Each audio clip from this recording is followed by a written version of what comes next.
My name is Colin Frederick, and this is my speech about generalized anxiety disorder. Now, while I was writing this speech and preparing for the speech and writing my essay, I myself thought I had generalized anxiety disorder, but as it turns out, I did not. I was just very anxious and stressed about having to do a speech and writing a long essay. So I will be talking about a multitude of things today, those of which include the symptoms of generalized anxiety, the treatments of generalized anxiety, the history of generalized anxiety, and a case study, which happens to be someone very close to me. So the first thing I'll talk about is the symptoms of generalized anxiety. Now, people that have generalized anxiety often have an overwhelming sense of fear, being anxious all the time, and just overall just are very like anxiety, but scaled up to top notch. It could impact a lot of people in a very negative way, and often could exclude them from doing a lot of extracurriculars or just not want to leave because of their overwhelming fear of just everything. And now I'll talk about treatments of generalized anxiety and how it could be treated. Okay. Doctors, whenever they get patients with generalized anxiety, often prescribe SSRIs or SNRIs that could help slow the treatments down, or the generalized anxiety down, to where it can be manageable by some people. Other times, doctors offer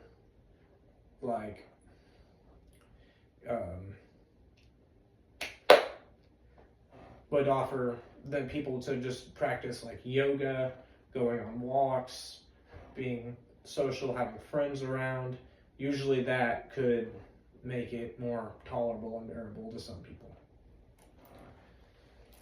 And next thing I'll talk about is the history of generalized anxiety disorder.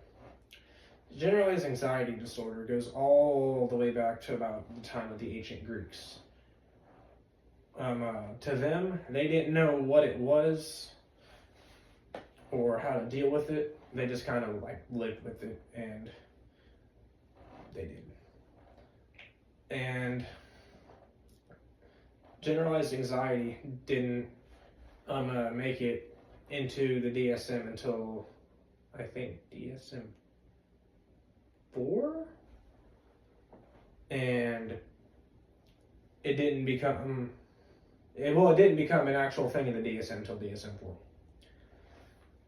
And the American Psychologists Association did not have a proper way for it to be treated, and so they didn't have actual treatments until just recently. And the next thing I will talk about is the case study.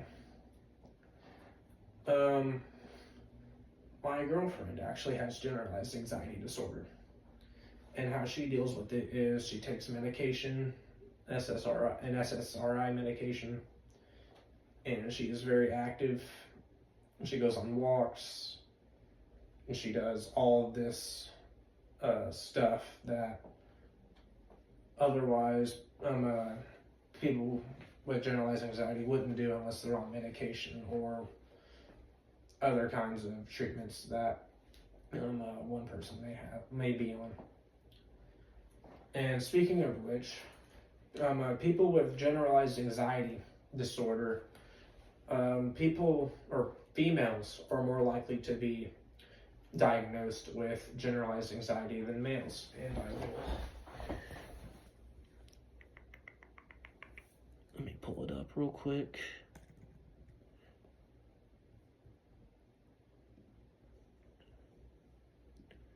According to this pie chart, it might be a little bit hard to see.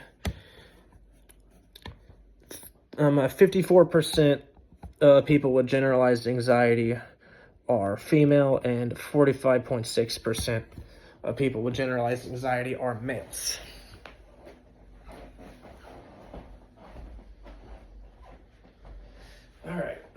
So in conclusion, generalized anxiety is a hot mess of a disorder to have, and it could change a person's life just drastically overnight, and it could make everything a lot worse for the person. However, there are a bunch of treatments that could help out with generalized anxiety that